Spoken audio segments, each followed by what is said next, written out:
السلام على الحسين. مرنے کے بعد بھی حسین بلائیں گے تو حبیب موت سے بھی واپس آ جائے گا. تو اگر کربلا سے کوفے خط آ جائے کہ حبیب ابن مظاہر نے اپنے بچپنے سے بتا دیا حبیب کسے کہتے ہیں. حبیب اصحاب امام میں خصوصیت رکھتے ہیں. آقا حسین کو حبیب سے خاص محبت تھی. پھر اس کے بعد تاریخ کا یہ جملہ بھی کہ حبیب ابن مظاہر رسول خدا کے زمانے میں مدینے میں تھے لیکن نابالغ ہی رہے. پیغمبر حبیب جب اکیلے آتے ہیں تب بھی حبیب کا بہت زیادہ احترام کرتے ہیں. حبیب کا احترام. چھوٹا سا بچہ یا رسول اللہ آپ حبیب کو اتنی عزت دیتے ہیں کہ بڑے بڑے جو ہیں گھبرا جاتے ہیں. کہا کہ ہاں میں نے حبیب کی ایک عادت دیکھی. جب میرا حسین مدینے کی گلیوں میں چلتا ہے تو جہاں جہاں سے حسین کے پیر کے نشان ہیں حبیب مٹی اٹھا کے اپنے سر پہ ڈالتا. جو میرے حسین سے اتنی محبت کرے گا بھلا میں کیسے اس سے محبت نہ کروں. آج بھی حبیب ابن مظاہر کربلا معلیٰ میں اس طرح سے دفن ہے کہ لگ رہا ہے کہ حسین کی بارگاہ میں جانے والے کو پہلے حبیب کو سلام کرنا ہے پھر آگے بڑھنا. وہ حبیب ابن مظاہر جن کے بارے میں تاریخ اودھ میں ایک واقعہ موجود. انگریزوں کا غلبہ بڑھتا جا رہا ہے. اودھ کی حکومت اختتام کو پہنچ رہی. اودھ میں ایک مومن وزیر ہیں جو ہر سال چاند رات کو ایک سبیل لگاتے ہیں. وزیر کی جانب سے یہ سبیل ہوتی ہے تو بہترین دودھ کا شربت. بہترین اتنا کہ لوگ سارا سال انتظار کرتے ہیں کہ چاند رات ہوگی تو ہمیں اس سبیل پہ جا کے وہ تبرک چکھنا. کیونکہ مصائب کی منزل آ گئی ہے. ہنسی مذاق کا موقع نہیں ہے. بعض جگہ تبرک کا اٹریکشن آدمی کو لے کے جاتا ہے. پورا سال لوگ انتظار کرتے. انگریزی حکومت نے ان پہ الزام لگایا. ان کو جیل میں ڈال دیا. کئی مہینے جیل میں رہے. گھر میں فاقوں کی نوبت آ گئی. گھر کا سامان بک گیا. مگر ایک ہی پریشانی تھی. چاند رات قریب آ رہی. غدیر گزرا مباہلہ گزری. چاند رات قریب آ رہی. مولا ہر سال میں آپ کی خدمت کرتا تھا. کیا اس سال اسی جیل میں اور قید میں رہوں گا؟ چاند رات سے ایک دن پہلے ان کو رہائی مل گئی. اچانک رہائی مل گئی. اب تفصیلات کی ضرورت نہیں. گھبرا کے جب گھر میں آئے تو پہلا سوال یہ تھا کہ وہ سبیل جو ہر سال میں اپنے آقا کے لیے لگاتا ہوں چاند رات کل گھر میں کچھ ہے بچا ہوا؟ پتا چلا گھر میں کچھ بھی نہیں. ہائے میرا مولا، ہائے میرا آقا، میں ہر سال خدمت کرتا تھا، محروم رہوں. چنانچہ کہا کہ آقا نیت دیکھتے ہیں. خالی پانی لے کر شکر ڈال کے ایک پانی کا اور شکر کا شربت بنائے. چاند رات کو سبیل لگا. اور لکھنؤ کے نفاست مزاج لوگ وہ جو دودھ کا بہترین شربت پینے کے عادی آئے تو سب لوگ، مگر جیسے ہی سبیل پہ پہنچے کوزہ اٹھایا، ایک گھونٹ لیا. اب تبرک ہے، کچھ کہہ بھی نہیں سکتے. منہ بنا کے واپس رکھ دیا، واپس چلے. آدھی رات ہو گئی. آنے والے آ کے چلے گئے. ایک بار گھر سے باہر نکلے، دیکھا کہ سبیل پہ تبرک اسی طرح سے باقی. گھر میں تو لے کے آئے لیکن بار بار کہتے رہے مولا اس سال آپ نے اس غلام کی حاضری قبول نہیں کی. مولا اس سال آپ نے اس غلام کے تحفے کو قبول نہیں کیا. بہت ہی پریشان روتے ہوئے گھر میں بیٹھے ہیں. دروازے پہ دستک کی آواز آئی. جا کے دروازہ کھولا. اس وقت آدھی رات کو حالات بھی اس زمانے کے ٹھیک نہ. یہ کون لوگ آ گئے؟ دروازہ کھولا، دیکھا کہ کچھ مسافر ایک لائن سے کھڑے ہوئے. وہ بعد میں ان کو احساس ہوا، اس وقت تو خیال بھی نہ آیا. ان کے چہرے بھی ہندوستانی نہیں ہیں، ان کے لباس بھی ہندوستانی نہیں. مسافر تو ہوتے ہی مختلف لباسوں کے. اور ایک مرتبہ کہہ رہے ہیں کہ ہم بہت پیاسے ہیں، ہم بہت پیاسے. کیا تمہارے گھر میں ہمیں پینے کے لیے کچھ پانی مل سکتا؟ ارے یہ تو پورا سبیل کا پانی گھر کے اندر موجود تھا. جلدی سے دروازہ کھول کے کہا کہ آ جاؤ. سب کو بٹھایا، ایک ایک کو کوزہ دیتے جا رہے ہیں. سب 3 مرتبہ وہ کوزے کا پانی پی رہے ہیں. جب پورا سبیل کا پانی ختم ہو گیا تو اطمینان ہوا. مولا میری یہ سبیل قبول ہو گئی. مولا میرا یہ تبرک قبول ہو گیا. اب ذرا ہوش و حواس آئے. دیکھا یہ سارے لوگ اجنبی لگ رہے ہیں. ہندوستان میں اور اودھ میں اور لکھنؤ میں تو ایسے لوگ ہوتے ہی نہیں ہیں. گھبرا کے اس آدمی سے کہا جو سب سے آگے تھا تم ہو کون اور کہاں سے آ رہے؟ کہا میرا نام حبیب ابن مظاہر اور یہ سارے شہدائے کربلا ہیں. میں کربلا سے آ رہا ہوں. کربلا سے آ رہے ہو؟ کہاں؟ آقا حسین نے تھوڑی دیر پہلے ہمیں بلایا تھا اور کہا تھا بھیا حبیب میرا ایک چاہنے والا، میرا ایک محب، میرا ایک عزادار میرے نام پہ سبیل لگا کے بیٹھا ہے، لیکن کوئی اس کی سبیل پہ جا نہیں رہا ہے۔ حبیب تم جاؤ اور جا کر میری طرف سے ان تمام شہداء کو لے کے جاؤ، اس سبیل کے پانی کو قبول کرنا۔ حبیب حسین کے ایسے دوست، یعنی انگریزی میں جسے کہتے ہیں دستے راز کا رائٹ ہینڈ، اور یہی وجہ ہے کہ کربلا پہنچنے کے بعد حسین نے کسی کو یاد نہیں کیا۔ مجھے کوئی ضرورت نہیں کوئی میرے ساتھ آئے کہ نہ آئے، لیکن اگر یاد کیا تو فقط حبیب کو یاد کیا۔ بلکہ بعض علماء تو کہتے ہیں کہ حسین کی زبان پہ حبیب کا نام تو ذرا بعد میں آیا، حسین سے پہلے کسی اور نے حبیب کو یاد کیا تھا۔ 2 محرم کو قافلہ حسینی کربلا پہنچا، 3 محرم، 5 محرم، 6 محرم، ہر تھوڑی دیر کے بعد میدان کربلا میں کسی فوج کے آنے کی آواز آتی۔ زینب کبریٰ کہتی اماں فضا دیکھنا شاید میرے بھیا کا کوئی مددگار آیا، اماں فضا دیکھنا شاید کوئی میرے بھائی کی مدد کے لیے فوج لے کے آیا۔ اور ہر بار فضا واپس آتی ہیں اور ایسے ایسے نام لیتی، وہ زیارت عاشورہ میں آپ پڑھ لیں۔ شہزادی آقا کا مددگار تو نہیں آیا، مثلاً خولی آیا، آقا کا مددگار تو نہیں آیا ہرملہ آیا، آقا کا مددگار تو نہیں آیا عمر سعد آیا۔ جب عمر سعد کا نام 6 محرم کو سنا، ایک مرتبہ زینب نے کہا اماں فضا تو ایک کام تو کرو میرے بھیا کو بھی بلا کے لاؤ۔ حسین آئے، زینب بہن کیا بات؟ کہا بھیا جس دن سے کربلا میں آئی ہوں آج تک صرف یہ سن رہی ہوں کہ تیرے خون کے پیاسے آ رہے ہیں، تیرے دشمن آ رہے ہیں، بابا کے مخالف آ رہے ہیں، کیا اس بھری دنیا میں کوئی نہیں ہے جو محمد کے نواسے کی مدد کو آئے؟ کیا اس بھری دنیا میں کوئی نہیں ہے جو فاطمہ زہرا کے لال کی مدد کو آئے؟ حسین نے کہا زینب کوئی اور سوال کرتا تو میں جواب دے بھی دیتا۔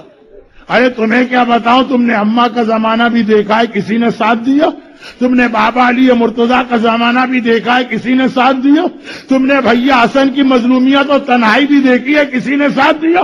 زینب نے کہا لیکن بھیا اس دنیا میں ایک ایسا ہے کہ مجھے یقین ہے کہ اگر تو اسے بلائے گا وہ ہر صورت میں آئے گا، تیرے بچپنے کا دوست حبیب ابن مظاہر۔ حبیب کتنے خوش قسمت ہو، فاطمہ کی بیٹی کو تمہاری وفا پر اتنا یقین ہے کہ اگر نام لیا تو تمہارا نام لیا۔ قاصد کربلا سے کوفہ چلا، کوفے میں بڑے سخت پہرے ہیں، کوئی حسین کی مدد کے لیے نہ جائے، دوپہر کا وقت ہے، حبیب اپنی بیوی کے ساتھ دوپہر کا کھانا کھا رہے ہیں، مومنہ کے گلے میں لقمہ اٹکا اور گھبرا کے کہا حبیب ایسا لگ رہا ہے کوئی ہمیں یاد کر رہا ہے، یہ لقمہ اٹکا ایسا لگ رہا ہے کوئی ہمیں یاد کر رہا ہے۔ دروازے پہ دستک کی آواز آئی، ایک بار حبیب نے گھبرا کے پوچھا کون؟ آواز آئی انا برید الحسین، میں حسین کا قاصد ہوں، میں حسین کے دربار سے آ رہا۔ بس حبیب نے گھبرا کے بیوی سے کہا تم پردے میں جاؤ، دروازہ کھولا، قاصد کے قدموں پہ گر پڑے، پیروں کو بوسہ دے رہے، انہی پیروں سے چل کے میرے آقا کی بارگاہ سے آ رہا۔ حبیب قاصد کو لا کے بٹھایا، کیسے زحمت کی؟ کہا حبیب آقا نے یہ خط تیرے لیے بھجوایا ہے۔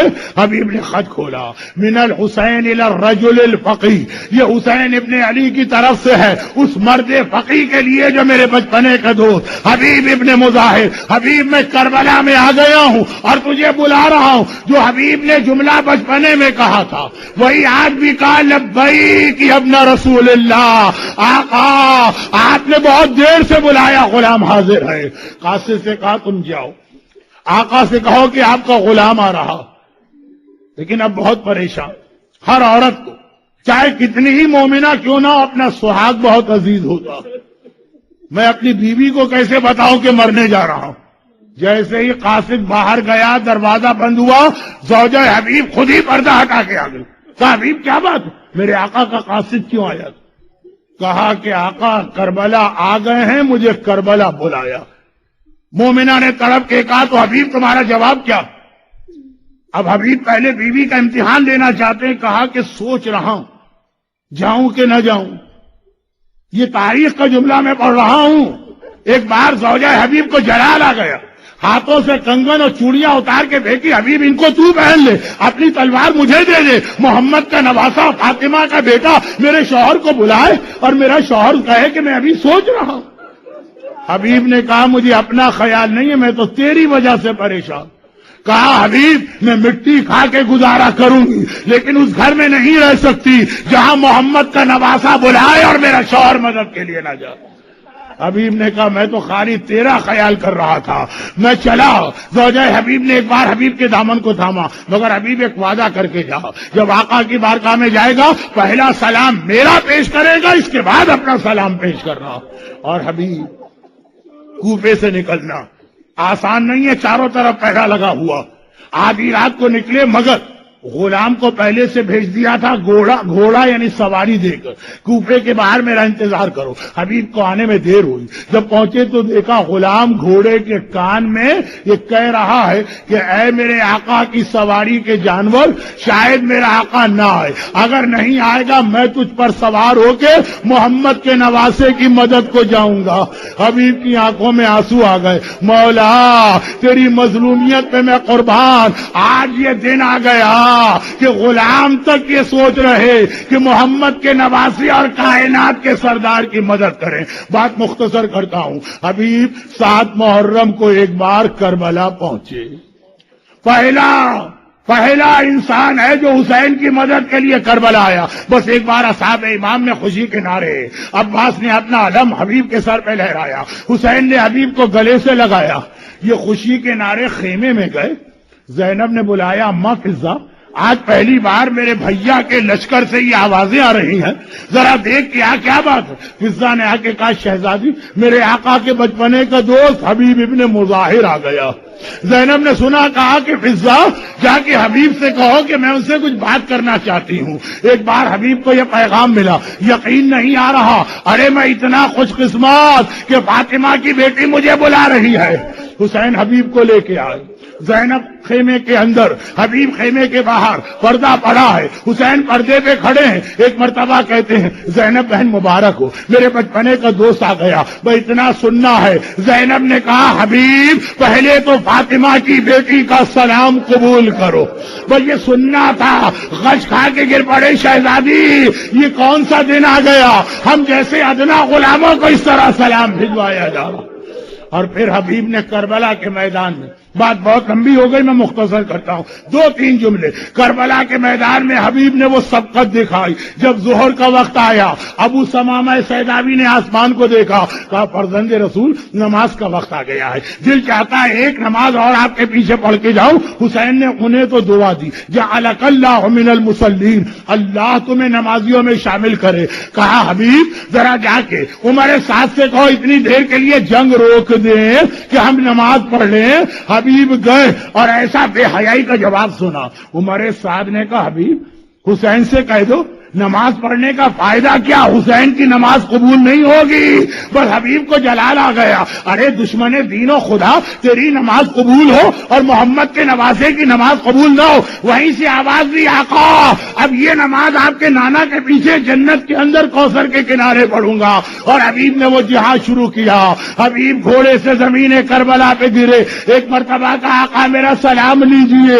حبیب اور مسلم ابن اوسجا آخری وقت میں حبیب کے سرانے آئے۔ حبیب کوئی وصیت ہے کہ اپنے لیے کوئی وصیت نہیں، آقا کا خیال کرنا، مگر یہ ہے اہل بیت کی کرم نوازی۔ 11 محرم کا قافلہ چلا، شہر کوفہ میں داخل ہوا۔ ایک مرتبہ ایک بچہ سید الساجدین کے گھٹنے پکڑتا ہے، کہتا ہے مولا میرا سلام لیجئے گا۔ سجاد نے جھک کے دیکھا، کہا تم کون ہو؟ کہا میں حبیب ابن مظاہر کا یتیم ہوں۔ ادھر سجاد نے آواز دی، پھوپھی اماں حبیب کا یتیم آیا ہے۔ زینب نے ایک مرتبہ مڑ کے دیکھا، جھک کے دیکھا، کہا یہ بتا تیری ماں کہاں ہے، میں تیری ماں کو دیکھنا چاہتی ہوں۔ قریب کے ایک مکان کی چھت سے آواز آئی، شہزادی آپ کی کنیز یہاں بیٹھی ہے مگر آنکھیں بند کر کے بیٹھی ہے، آپ کو بے مقنا و چادر کے نہیں دیکھ سکتی۔ یہ علی کے گھرانے کا طریقہ۔ ایک بار زینب کہتی ہے زوجہ حبیب میں عاشور سے تجھے ڈھونڈ رہی ہوں تاکہ تجھے تیرے شوہر کا پرسہ پرسا دوں. علی کی بیٹی تجھے حبیب کا پرسا دیتی ہے تو میرا دل چاہتا ہے میں کہوں شہزادی زوجہ حبیب کو پرسا دیا. آپ کو بھی کوئی پرسا دینے والا تھا, آپ کا بھیا مارا گیا, پرسا تو نہ ملا, کوڑے پڑے, برچیاں چبوئی گئی, چادریں چھینی. السلام على الحسين